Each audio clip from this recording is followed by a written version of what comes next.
Bora falar de futebol? Bora falar de Vasco da Gama e Palmeiras, duelo que acontece em campo neutro e isso mexe muito com a análise, vou trazer no detalhe aqui para você.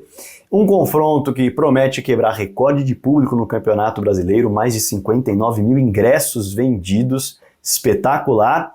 E, claro que nesse vídeo a gente vai analisar esse campo neutro, que se torna um jogo em que os dois times são visitantes. Mas dependendo do público, os dois times podem se sentir razoavelmente mandantes. Enfim, vamos analisar esse aspecto, vamos falar sobre o momento dos dois times, as principais armas dos dois times. Tem muita gente falando que é um jogo muito desequilibrado, é um candidato ao título contra uma equipe que está tentando beliscar uma Libertadores. Calma, calma, esse é o recorte geral, mas o recorte mais recente, ele equilibra um pouco mais as coisas, enfim. Vamos mergulhar em tudo isso aqui no canal do Fragoso, naquele pré-jogo que você conhece muito bem, com todas as informações, com as principais informações que você precisa para entrar no ambiente do jogo, para entrar no momento do jogo bem informado. E falando justamente sobre, para a gente começar, essa questão do campo neutro, bom, claramente é uma vantagem para o Palmeiras atuar em Brasília nesse momento. O Palmeiras seria visitante de qualquer jeito, jogaria em São Januário, grande maioria da torcida seria do Vasco da Gama, um estádio em que o Vasco é mandante, o Vasco se sente em casa, os jogadores do Vasco estão acostumados. Agora, quando você muda o jogo para um ambiente onde os jogadores não estão acostumados, o time do Vasco não está jogando toda hora, claro, jogou recentemente no Mané Garrincha, mas não está jogando toda hora no Mané Garrincha, não é a sua casa, não é o seu vestiário, não são seus pontos de referência para bolas viradas, bolas invertidas, cruzamentos. Tudo isso muda muito. Para o Palmeiras, que era visitante, ia pegar um cenário onde não joga habitualmente. Então isso se torna uma vantagem para o Palmeiras dentro do confronto. Agora, quando a gente olha para o aspecto que envolve jogar fora de casa, os dois times não têm bons retrospectos recentes. O fato é que, curiosamente, os dois times comemoraram fora de casa diante do mesmo adversário. A equipe do Vasco da Gama, para se ter uma ideia, venceu o Vitória recentemente. Nos últimos 7 jogos tem 2 celebrações fora de casa. Venceu o Vitória, equipe que luta contra o rebaixamento, e perdeu para o Atlético Paranaense. Porém, jogo válido pela Copa do Brasil. Perdeu pelo mesmo resultado que havia vencido em São Januário. E saiu comemorando nos pênaltis.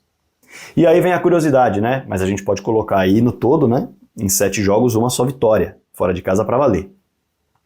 E aí a curiosidade, o Palmeiras encerrou uma série de 8 jogos fora de casa sem vencer na Liga Arena, justamente contra o Atlético Paranaense. E era uma série muito incômoda, né? Não envolvendo somente Brasileirão, é claro, envolvendo Copa do Brasil, envolvendo Copa Libertadores, mas era uma série que incomodava. E o Palmeiras encerrou contra o Atlético Paranaense. Curiosidades entregues, de fato os retrospectos fora de casa não são dos melhores recentemente, e as duas equipes estarão como visitantes nesse momento, né? Sendo assim, ninguém tem vantagem ou desvantagem. Mas independentemente dos resultados fora, os dois times vêm caminhando em bons momentos, tá? O Vasco, por exemplo, desde agosto, não sai de campo lamentando uma derrota para valer. Uma derrota mesmo. Porque a derrota para o Atlético Paranaense, ela se encerra com uma disputa de pênaltis na qual o Vasco sai classificado e celebrando.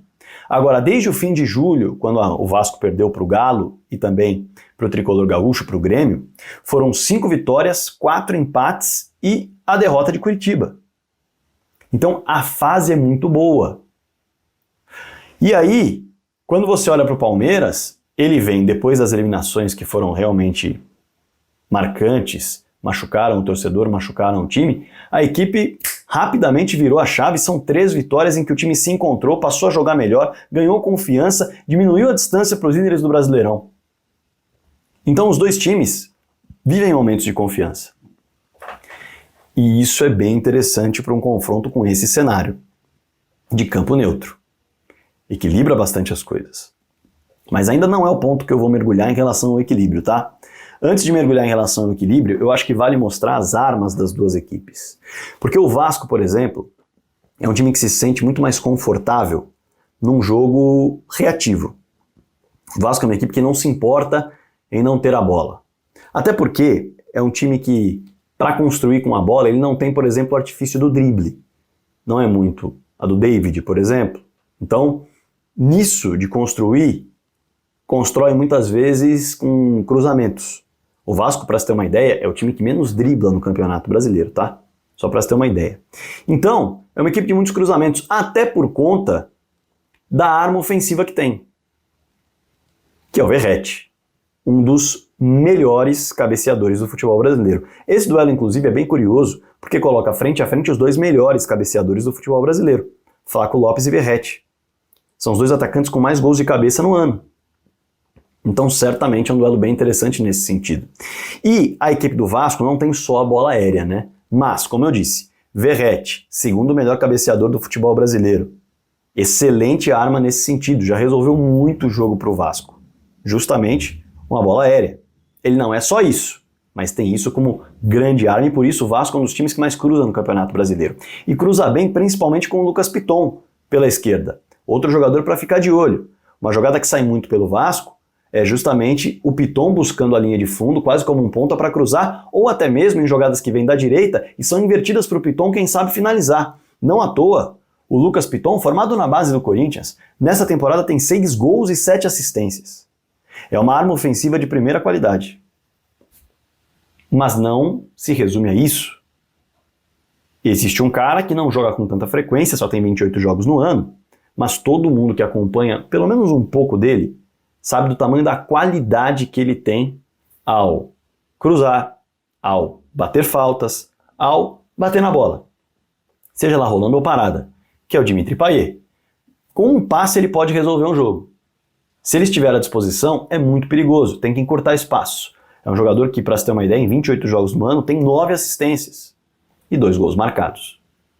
Quando a gente olha para uma peça que pode aparecer como possibilidade de drible, por exemplo, o Vasco tem o Ryan, que é um jogador de 1,85 que, apesar da altura, que é realmente grande, é um cara de velocidade, é um cara de corte seco.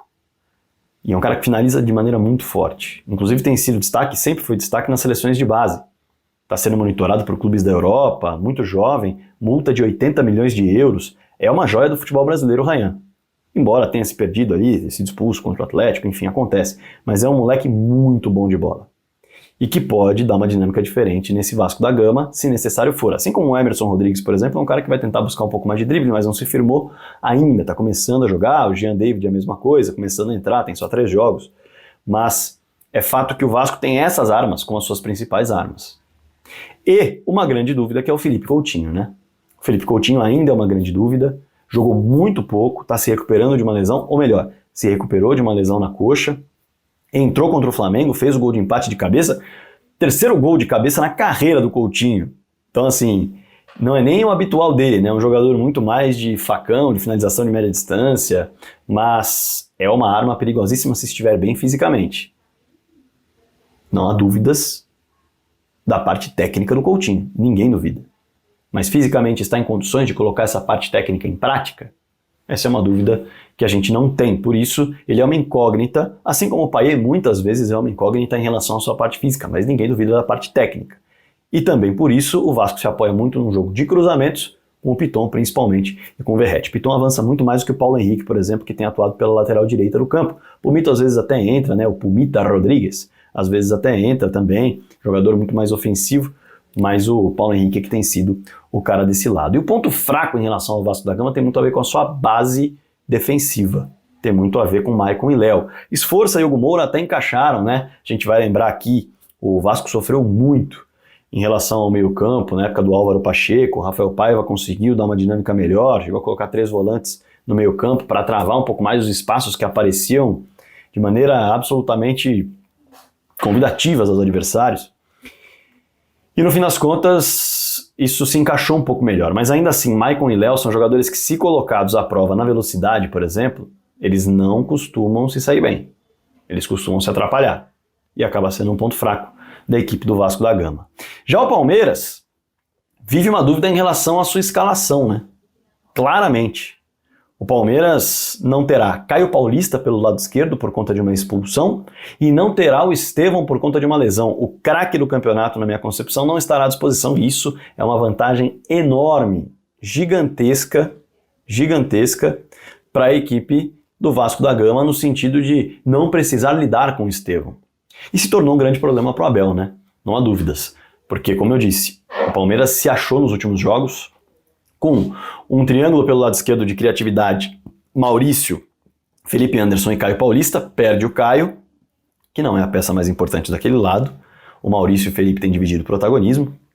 E do lado direito, diferentemente do lado esquerdo, que é um lado muito de jogadas apoiadas, com o Maurício aparecendo muito por dentro para substituir o Flaco em momentos que ele sai da área, pelo lado direito era o drible, o diferencial daquele triângulo, que tinha, né, Estevão como ponta, além do Estevão, Marcos Rocha como lateral, e o Richard Rios, um volante meia, claramente meia, com finalização de média distância, com drible, e que, de um modo geral, não ocupa o espaço, por exemplo, do Flaco Lopes quando ele sai da área. Então a ideia dos dois, de um modo geral, é dar a opção de passe ao Estevão ou limpar a dobra de marcação do Estevão para que ele tenha um mano a mano e consiga driblar. Esse tipo de jogada não vai sair porque o Estevão não estará em campo. Sendo assim, fica a dúvida de quem ocupa a vaga do Estevão, porque ocupar a vaga do Caio Paulista todo mundo sabe que é o Vanderlan, lateral esquerdo da equipe, que tem características inclusive semelhantes, apesar da fase não ser das melhores. Pelo lado direito, o Abel pode ocupar com o Dudu, que não voltou bem da lesão ainda, precisa engrenar. Ele pode trocar o Felipe de lado, colocar do lado esquerdo o Rony para buscar cruzamento e velocidade, o Lázaro, que faz um ano muito ruim, ou o Rômulo, pouco utilizado, que dá uma característica mais de meia por aquele lado, ou ele pode se utilizar de abandonar a ideia de ter uma peça de arranque ou uma peça de ponta mesmo, como o Lázaro, como o Rony, como o Dudu, e colocar um meia, que é o Rafael Veiga, no time. E aí ele teria dois triângulos, digamos assim, pelos lados, de construção de jogada mais apoiada. A ver qual será a decisão de Abel. O fato é que os dois lados do campo com peças novas e que podem fazer com que o encaixe do Palmeiras demore a acontecer ou nem mesmo aconteça. A ver como será, mas são armas muito perigosas que o Palmeiras ainda tem à disposição. Felipe Anderson se encontrou no time, pegou ritmo, tem sido uma peça de aceleração de jogada, faz gols, cria jogadas com passes rápidos. O Maurício está saindo da área e entrando na área com muita frequência, trocando com o Flaco, que vive uma boa fase. Os dois têm alternado aquela ocupação de espaço. E o Flaco passou a render também com assistências, não só com gols. Flaco em franca evolução, o melhor cabeceador do futebol brasileiro, com mais gols. O Maurício livre para gerar jogada tanto pelo lado do campo, como ocupando espaço e fazendo gols justamente no espaço em que o Flaco abre. Portanto, existem boas armas. O Palmeiras não depende do Estevão como dependia anteriormente, num jogo de muitos cruzamentos e utilização dos laterais como peças de fato de assistências. Agora, com esses triângulos pelos lados, o time se encontrou de maneira diferente. Resta saber se as alterações nessas peças vão mudar as dinâmicas, por exemplo, sacando o Felipe de um lado, colocando do outro, entrando peça diferente, duas diferentes do lado esquerdo, duas diferentes do lado direito. O time do Palmeiras ainda vai ser uma incógnita nesse jogo. E, também por isso, há um equilíbrio nesse confronto.